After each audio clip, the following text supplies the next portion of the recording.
OTW pulang kampung dulu guys. Bab 1956 sampai bab 1960. 5 anak panah dengan kecepatan suara 7 kali lipat ditembakkan ke He Qingsui, dan Ye Junlin bergegas menyelamatkannya. Pada saat ini, Ye Junlin mencoba yang terbaik untuk mendorong He Qingsui ke samping, nyaris tidak menghindari 5 anak panah ini. Poin kuncinya adalah kelima anak panah ini tidak ditembakkan secara bersamaan. Ada sedikit perbedaan waktu antara satu sama lain. Hal ini mempersulit Ye Junlin untuk menyelamatkan orang, dan dia menjadi lebih fokus. Tepat ketika Ye Junlin dalam masalah, panah lain dari panah hitam ditembakkan. Ye Junlin menyadari panah ini datang sangat awal, tetapi 5 anak panah di depannya mengunci tubuh dan kecepatannya, sehingga dia tidak punya kesempatan untuk menghindar. Entah He Qingsui tertusuk dan mati di tempat, atau Ye Junlin memblokir panahnya. Ye Junlin secara alami memilih untuk memikul panah itu sendiri. Anak panah itu menembus bahu kiri Ye Junli dengan kuat. Setelah panah terkena, ia meledak di dalam tubuh. Sebuah lubang berdarah keluar dari bahu kiri Ye Junlin dan dia terluka parah. Jika menusuk organ dalam, Ye Junlin mungkin akan kehilangan nyawanya. Engah, melihat Ye Junlin jatuh, semua orang bersorak. Tapi panah hitam dalam kegelapan tidak senang. Dia jelas menembak hati Ye Junlin. Tapi hal terakhir yang menembus adalah bahu kiri Ye Junlin. Hanya sedikit lebih buruk, sedikit lebih buruk. Dark Arrow sangat kesal. Itu seharusnya menjadi pembunuhan sekali pukul. Setelah melihat prajurit hantu terbunuh tadi, kekuatan di Pulau Timur terdiam. Tapi melihat Ye Junlin ditembus, mereka kembali bersemangat. Aku masih harus bergantung padamu, harus kukatakan. Ye Junlin terlalu kuat. Bukan, dia terluka karena kerugian yang begitu besar. Sementara semua orang terkagum-kagum, pendekar pedang maut dan yang lain semuanya membunuhnya. Mereka tidak memberi Ye Junlin kesempatan untuk bernapas. Ini, He Qingsui hendak menangis saat dia melihat Ye Junlin terluka parah. Jika bukan karena dia, Ye Junlin tidak akan pernah seperti ini. Ini semua salahmu sendiri, kenapa datang padanya?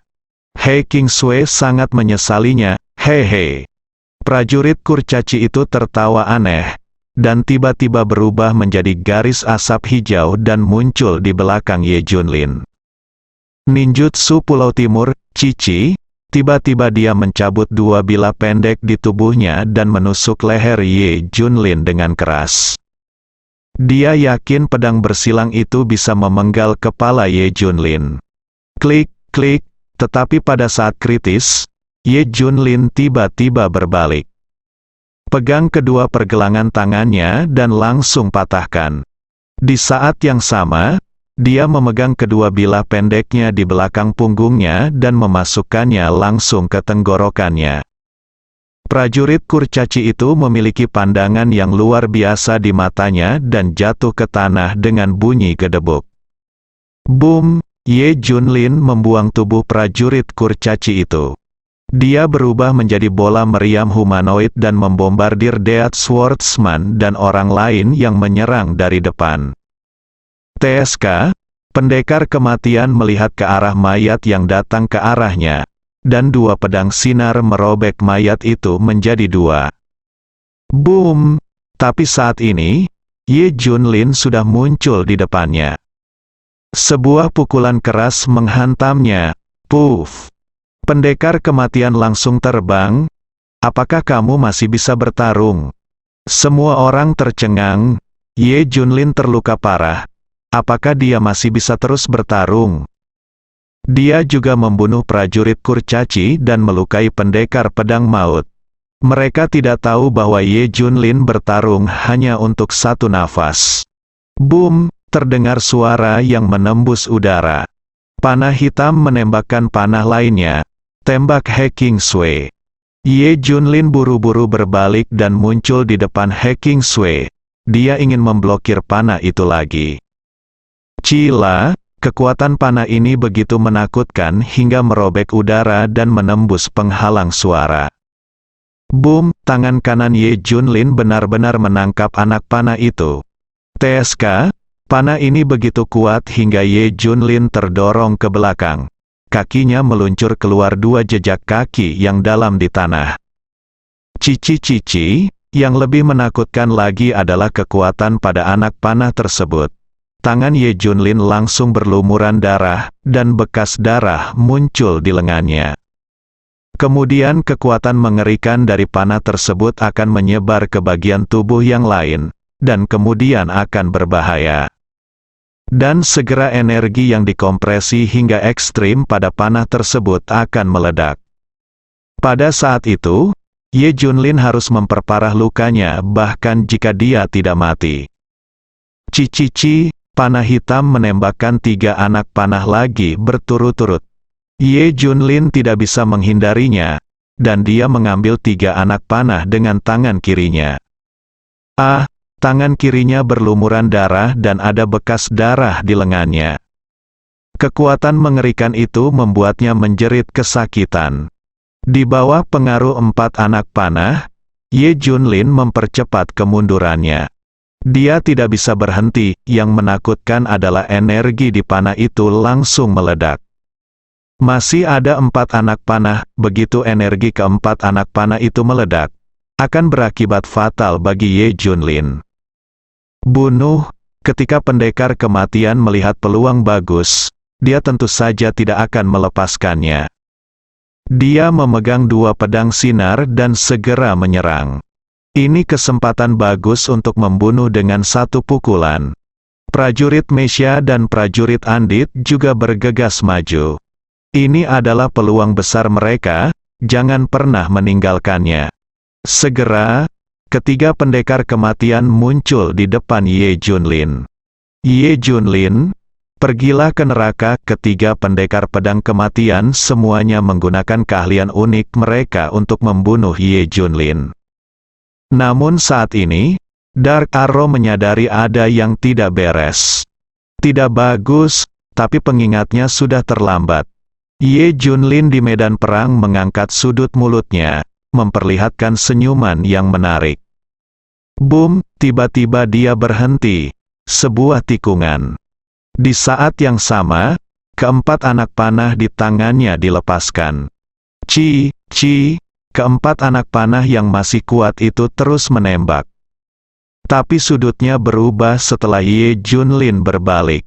Sebuah anak panah ditembakkan ke arah pendekar pedang kematian yang berada sangat dekat.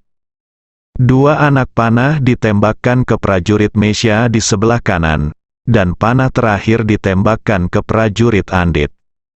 Mereka bertiga terlalu dekat dengan Ye Junlin. Karena lengah, tidak ada cara untuk menghindarinya. Aku ditipu oleh Ye Junlin lagi.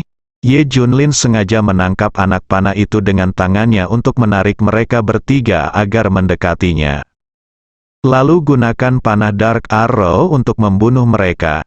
Pandai membunuh orang dengan pisau pinjaman. Pada saat terakhir, semua orang sadar. Tapi sudah terlambat. Pendekar kematian adalah yang paling dekat dan menusuk tenggorokannya dengan panah. Energi dalam anak panah itu dikompresi secara ekstrim dan meledak, dan kepalanya hilang. Asap hijau keluar dari tubuhnya, dan mengeluarkan jeritan yang menyedihkan dan aneh. Seolah-olah dia bukan manusia, makhluk apapun yang ada di balik pakaian itu, dia sudah mati. Klik, baju besi khusus prajurit Mesya, karya kebanggaan laboratorium dewa, dibuat khusus dari bahan tingkat industri dirgantara. Sebelumnya, pisau Ye Junlin tidak patah bahkan ketika dia dipotong atau ditinju. Tapi itu tidak bisa menghentikan kedua anak panah Dark Arrow. Benar saja, material kelas industri dirgantara tidak dapat menghentikan penetrasi panah. Plop, tubuh besar prajurit Mesya itu jatuh ke tanah. Armor yang dibuat khusus telah terkoyak. Prajurit Andit itu juga tertusuk seketika. Dan anak panahnya meledak, menyebabkan trauma yang mengerikan di tubuhnya. Meskipun saraf penginderaan rasa sakitnya telah dihilangkan, dia mendapatkan kembali kemampuannya untuk menyembuhkan dirinya sendiri. Tetapi dengan tingkat cederanya seperti ini, dia tidak dapat pulih untuk sementara waktu, dan dia bahkan tidak dapat bangun dari tergeletak di tanah. Bang bang bang, Ye Junlin meninjunya beberapa kali lagi, meninggalkannya berlumuran darah. Ye Junlin dengan cepat mengikat He King Sui ke tubuhnya. Hanya kamu, Ye Junlin ingin mengetahui panah hitam. Sekarang tidak ada lagi yang bisa mengganggunya. Tepi Dark Arrow telah hilang. Ini, apakah dia masih manusia? Aku sudah mengatakan ini berkali-kali, tapi ini adalah penilaian yang sangat tinggi terhadap Ye Junlin. Richard dan pasukan Pulau Timur tercengang. Apakah Ye Junlin terlalu kuat? Bahkan tidak mati, dia bahkan membunuh semua orang di Mingchu. Orang gila, panah hitam dalam kegelapan juga sangat ketakutan. Belum pernah menemui ini, tangan Ye Junlin berlumuran darah dan tubuhnya mengalami trauma yang parah. Noda darah halus ada di sekujur tubuh, rasanya seperti akan meledak kapan saja. Sebuah lubang berdarah keluar dari bahu kirinya. Punggungnya, bahunya, dan di mana-mana sudah dipenuhi bekas luka. Meskipun dia membunuh semua master yang terungkap, Ye Junlin membayar harga yang sangat mahal. Melihat Ye Junlin mengeluarkan darah di sekujur tubuhnya, He King Sui merasa patah hati. Jika bukan karena dia, Ye Junlin tidak akan terluka, bukan? Tapi itu bukan salahnya, dia secara tidak sengaja masuk ke dalam situasi pembunuhan yang mengerikan ini. Bagi Ye Junlin, dia masih berguna. Lagi pula, dia memberitahu Ye Junlin banyak rahasia laboratorium para dewa. Kamu, He King Sui hendak bertanya pada Ye Junlin. Tapi Ye Junlin berkata, jangan bicara. Sekarang dia harus melakukannya, mengabdikan dirinya untuk menemukan panah hitam, Sia. Suara keras tidak diperbolehkan. He King Sui menutup mulutnya dengan patuh, bahkan tidak berani bernapas. Tergantung kamu, semuanya tergantung kamu. Para pemimpin pasukan Pulau Timur berdoa satu demi satu. Tidak masalah, ada orang lain yang diam-diam, dan itulah orang yang biasa kugunakan untuk membunuh Ye Junlin. Richard tampak tenang, dia tidak menyangka orang-orang di depannya akan membunuh Ye Junlin. Berdasarkan pemahamannya tentang Ye Junlin, itu tidak terlalu realistis. Semua harapannya kini bertumpu pada orang lain. Dia sangat gugup sekarang karena tubuhnya tegang. Ye Junlin berkali-kali melampaui ekspektasinya. Meskipun dia sudah menduganya, Ye Junlin membuatnya menyegarkan kembali pengetahuannya. Sangat kuat, di mana batasannya, terlebih lagi, dia tidak hanya kuat, tapi juga terlalu pintar. Banyak sekali triknya. Tindakan membunuh seseorang dengan pisau pinjaman adalah sesuatu yang tidak pernah dia duga. Kekuatan dan kebijaksanaan hidup berdampingan, jadi dia membunuh semua orang di sisi baiknya. Ye Junlin harus mati, saraf Richard tegang dan napasnya cepat. Tubuhnya sudah lama basah oleh keringat dingin. Dia adalah orang yang paling gugup. Ye Junlin membawa He King Sui berkeliling dan mencari keberadaan panah hitam. Suasananya sangat tegang. Ye Junlin tersenyum. Dia telah mempersempit area dari area terluas menjadi seukuran lapangan sepak bola. Dark Arrow akan segera ditemukan, sudah berakhir, dia akan terungkap. Para pemimpin pasukan Pulau Timur mengepalkan tangan mereka. Mereka lebih gugup dibandingkan orang yang terlibat. Aku akan segera menemuimu, Ye Junlin mempersempit area itu menjadi setengahnya lagi. Ada senyuman di bibirnya, yang tanpa terlihat memberikan tekanan pada Dark Arrow. Buho, bumbu, pada saat kritis, 4 anak panah tiba-tiba melesat ke udara. Tembak Ye Junlin secara langsung, panah hitam muncul. Daripada ditemukan oleh Ye Junlin dan jatuh ke dalam situasi pasif, lebih baik muncul secara langsung dan memberikan pukulan langsung pada Ye Junlin. Dari jarak dekat, 4 anak panah terbang, mengunci Ye Junlin sampai mati. Tapi Ye Junlin, yang telah bersiap sejak lama, langsung mengelak. Boom, boom, 4 anak panah lewat, meledakkan 4 awan jamur kecil. Dark Arrow menghindar ke samping. Boom, boom, boom, dia mengubah posisinya dan menembakkan beberapa anak panah. Itu kuat dan sangat cepat, tapi setelah menghadapi Ye Junlin, akurasinya buruk. Ye Junlin menyembunyikan semuanya. Saat ini, Dark Arrow telah kehilangan keunggulannya. Dia cocok untuk pembunuhan, namun kini keberadaannya terungkap sepenuhnya dan tidak ada bantuan dari siapapun. Dia sangat sulit, apalagi saat dia menghadapi Ye Junlin. Ini sungguh sangat sulit. Masih ingin lari, tidak mungkin. Ye Junlin berubah menjadi sambaran petir dan langsung meraih panah hitam. Dark Arrow jelas panik. Bang!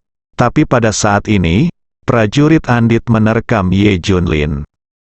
Seluruh orang memeluk Ye Junlin dengan erat, seolah-olah keduanya telah menjadi satu. Tembak aku, teriak prajurit Andit itu. Panah hitam bereaksi. Wosh wosh.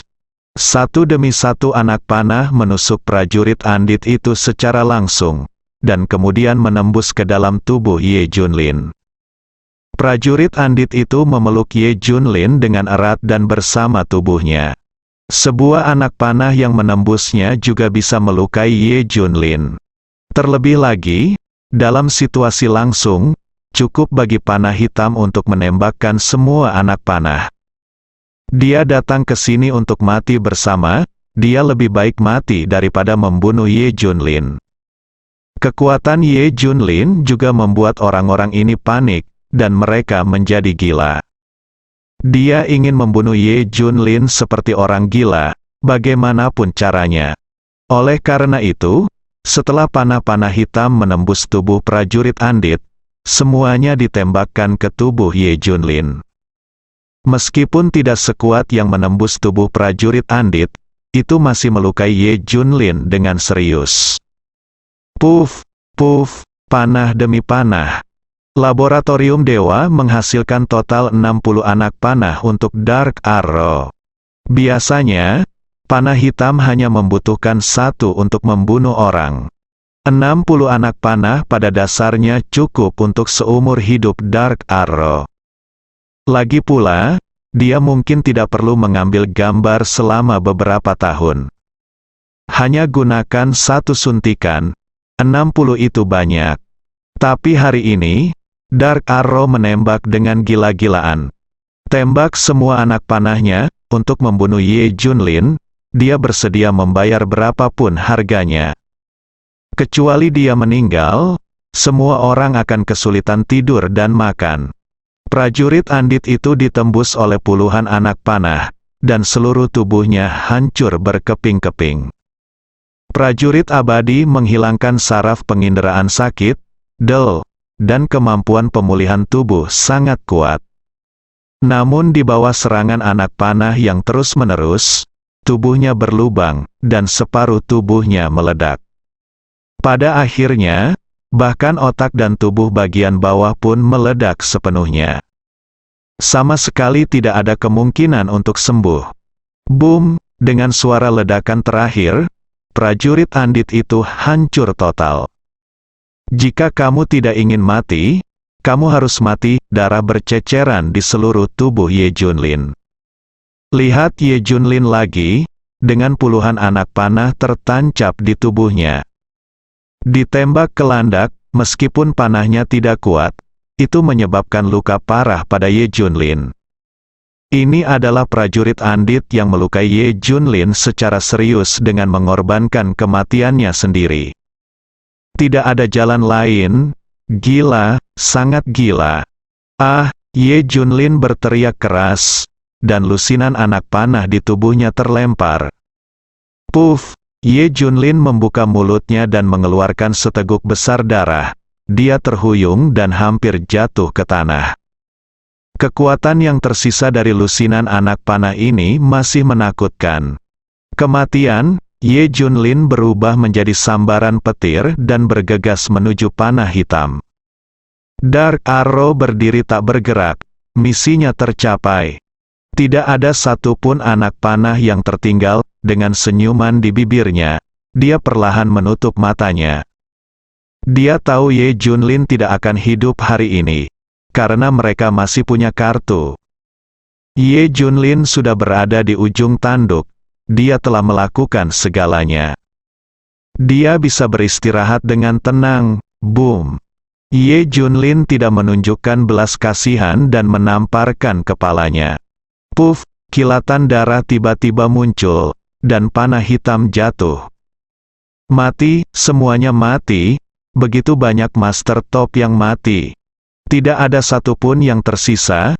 Pasukan Dong Dao dan Richard tercengang. Orang ini sangat kuat. Jika Anda tidak membunuhnya, ancamannya terlalu besar. Dia harus dibunuh. Setelah membunuh panah hitam, Ye Junlin perlahan duduk di tanah. Setelah bergantian melakukan huru-hara, dia sekarang terluka parah. Dia bertahan saja. Sekarang semua orang telah terbunuh. Dia kempes seperti bola. Kamu baik-baik saja? He Kingsway bertanya dengan tergesa-gesa. Dia bisa merasakan aura Ye Junlin sangat lemah saat ini dan masih menurun. Jika bukan karena dia, Ye Junlin tidak akan seperti ini. Dia semakin menyalahkan dirinya sendiri. Ye Junlin tersenyum. Saya baik-baik saja. Tetapi jika tuan lain datang ke sini sekarang, saya akan tamat. Ye Junlin mengatakan yang sebenarnya. Dia benar-benar berjuang sampai akhir. Tidak mungkin, tiba-tiba, ekspresinya berubah. Boom! Tapi saat dia selesai berbicara, hembusan angin bertiup. Sesosok muncul tidak jauh dari sana. Kartu truf terakhir dan terkuat Richard muncul. Ada seseorang yang bersembunyi di rahasianya. Ini adalah sesuatu yang tidak pernah diharapkan Ye Junlin. Ternyata tidak hanya ada dua orang yang mengintai di rahasia itu, tapi juga orang ketiga. Sangat menakutkan.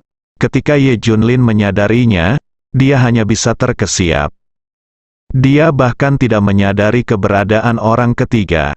Entah orang ini terlalu kuat, entah teknik tubuh tersembunyi orang ini telah mencapai keadaan di mana seluruh lingkungan terintegrasi sepenuhnya.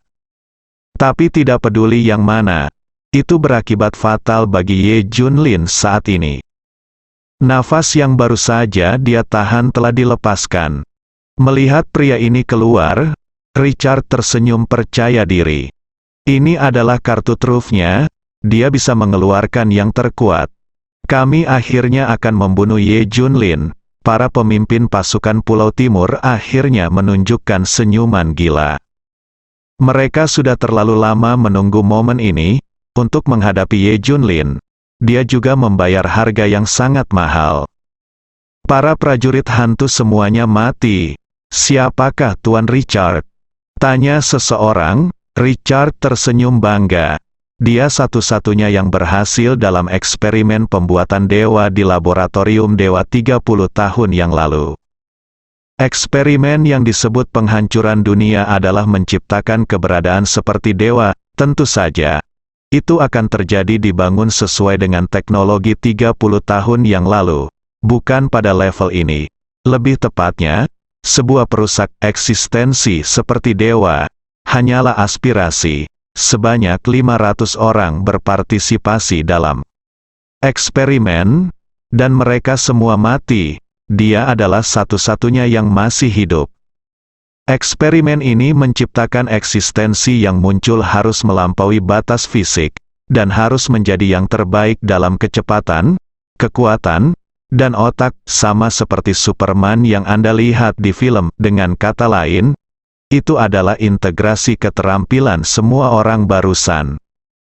Desis, semua orang terkejut dan tersentak. Perusak, sangat buruk. Misalnya, otaknya telah berkembang ke tingkat yang mengerikan. Dia dapat mengendalikan kesadarannya dan mengendalikan setiap bagian tubuhnya, seperti mengatur panas, menghentikan darah, membuat jantung berdetak, berdiri di sana, dan bahkan Ye Junlin tidak dapat menemukannya. Karena begitu otaknya sangat terkendali, dia tidak memiliki pernapasan, tidak ada kesadaran, tidak ada gerakan jantung, tidak ada aliran darah, dan semua energi dalam tubuh tidak akan dipancarkan. Itu setara dengan orang ini yang tidak bisa bernapas sama sekali. Itu tidak ada. Dari mana kamu mengetahuinya? Setelah Richard menjelaskan, semua orang merasa lega. Ini terlalu buruk, ini hanya perkembangan otak, ada perkembangan lain, dia lebih kuat dan lebih cepat dari semua orang yang hadir. Richard tampak bersemangat. Para pemimpin pasukan Pulau Timur tidak dapat menahan kegembiraan mereka. Di lapangan, Ye Junlin terkejut dengan wajah tampan penghancur. Tampaknya laboratorium ini menciptakan manusia dalam keadaan paling sempurna, baik itu otak maupun penampilan. Semuanya harus sempurna, tapi penghancur menatap Ye Junlin tanpa ekspresi, seperti mesin yang dingin. Tidak, kamu tidak bisa membunuhnya. He Kingsui masih ingin menghentikannya. Penghancur mendorong dari kejauhan, dan kekuatan tak terlihat mendorong He Kingsui keluar. Penghancur berteleportasi ratusan meter dan muncul tepat di depan Ye Junlin. Paksaan yang kuat menimpanya seperti gunung yang menimpanya. Ye Junlin terkejut saat mengetahui bahwa dia tidak bisa bergerak. Belum lagi menggunakan ki, aku bahkan tidak bisa mengangkat tinjuku. Ada aura di sekitar penghancur, menekan Ye Junlin. Tuan Ye, He Kingsui membeku dan hanya bisa menonton tanpa daya. Saat ini, tembok udara yang diatur oleh para ahli untuk mengisolasi tempat ini dari dunia luar tiba-tiba menghilang. Ternyata banyak orang yang berkumpul di luar. Raja Judi, Kyushu Xuanzun dan para pejabat Pulau Golden Harbor semuanya ada di sana. Pergerakan besar-besaran telah menarik mereka ke sini. Hanya saja saya tidak bisa masuk, jadi saya tidak tahu situasinya. Sekarang begitu. Penghancur baru saja mengambil Ye Junlin dan meninju kepalanya dengan keras, bersambung.